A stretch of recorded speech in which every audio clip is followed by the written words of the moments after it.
Hello everyone, this is Aisha Adams, the Mind Doctor, and I'm back for another episode of this series, Advice to Your Younger Self.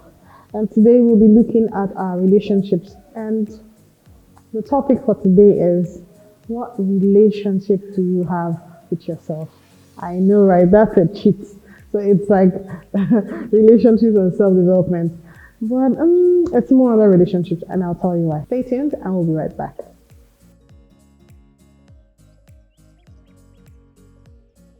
You see, it is so important that you have a relationship with yourself before you start to look to cultivate a relationship with other people. So one time I worked with this friend of mine, turned client, and this person was struggling with self-image, self-confidence, and all these kinds of things. And I started to see this person grow, and suddenly after they grew, I noticed that they started to look to being in a romantic relationship. At first, I was uncomfortable, but I didn't know how to approach the discussion. So when this person came to meet me to ask for my advice about the relationship, I said something. I said, I think it is actually important that you grow this new relationship you're having with yourself first before you latch on to something else. You know why? It's almost like someone who is on the ground trying to stand up. And rather than standing up, because you need your hands to help you feel the way to rise, you then carry loads, carry a bag, you carry a pack of shoes, and you are trying to stand up with this load even as you are on the floor. If you saw someone doing that, just imagine that image in your mind. I'm sure you'd be like, this person is just silly. But isn't that what a lot of people are doing? You haven't even cultivated a relationship with yourself. You don't know who you are. You don't love yourself. You are looking to be completed by somebody else. Isn't that the cause of relationship breakdown? Isn't that the reason why so many divorces are happening around us? Just think about it. You see, when we talk about relationship with the self, we're talking about having an emotional relationship with yourself, being able to recognize your emotions and why you are feeling a certain way. We're talking about loving yourself in terms of your physical self. We're talking about your mental space, loving yourself enough to not do anything that will mess up with your mental space. We're talking about you having a relationship with you to the point where you understand yourself, you understand your motives, you understand why you tick in a certain way, and you are able to manage yourself effectively when you are with other people.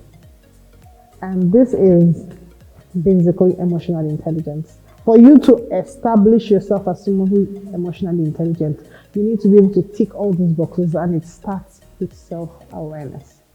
You see, I'm usually very surprised when I go for classes or self-development classes and I see very few people signing up for it, or I see very few people turning up. And I'm like, oh my God, this is why there's a problem. So what do we need to do? How do we start to change the status quo? What steps can you take to start having a relationship with yourself? I think the first thing is that you need to go on a self-discovery journey. It is absolutely important. If you do not take anything from this particular video, please take this one. Go find out who you are. Go on this journey. Sign up for a self-discovery class. Ask the people that are in your life to give you feedbacks about yourself. Do a SWOT analysis. What are your strengths? What are your weaknesses? What opportunities are available to you? What are the threats? Who are you? And really get down, dig deep. Stop being scared of the responses you come up with. Number 2, can you turn off the self-talk already? Now, every one of us has self-talk. The question is your self-talk positive or negative? Because if it is positive, then it will be building you up. And if it is negative, it will be breaking you down. And if you ever see someone who has low self-esteem, who has self-loathing, who hates themselves, who tries to be among, who struggles with FOMO and all of these kinds of things, this person is definitely someone who doesn't love themselves. They don't love themselves, and so they're looking for validation from other people. Don't be that person. Do not be that person. Number 3, I would recommend that you journal. It is one of the fastest ways to get to know yourself. It helps you, it's one of the fastest ways to understand what thoughts are constantly coming in your mind because you see it on paper, almost like you can feel it, touch it, and separate it. It helps you to see the grains and the shafts and to build on the grains so that you can build up yourself in a positive way. Number 4, I would recommend that you use affirmations to build yourself up. Now, when you are taking away negative self-talk, you need to replace it with something else, or else the negativity will slip back in. What can you replace it with? With saying positive things about yourself.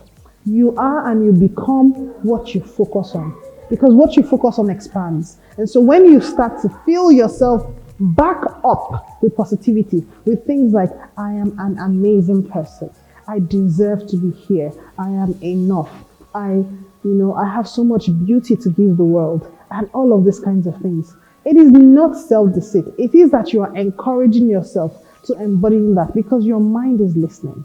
Your mind is listening and it brings to life what it hears often. So what are you going to start within your mind with starting today? And last but not the least, I would say that you need to spend time alone with yourself. Like, do you self-date? Yeah, self-date. It means that you go on a date by yourself, with yourself, for yourself. It gives you time to celebrate yourself in a nice environment that you actually love to be in.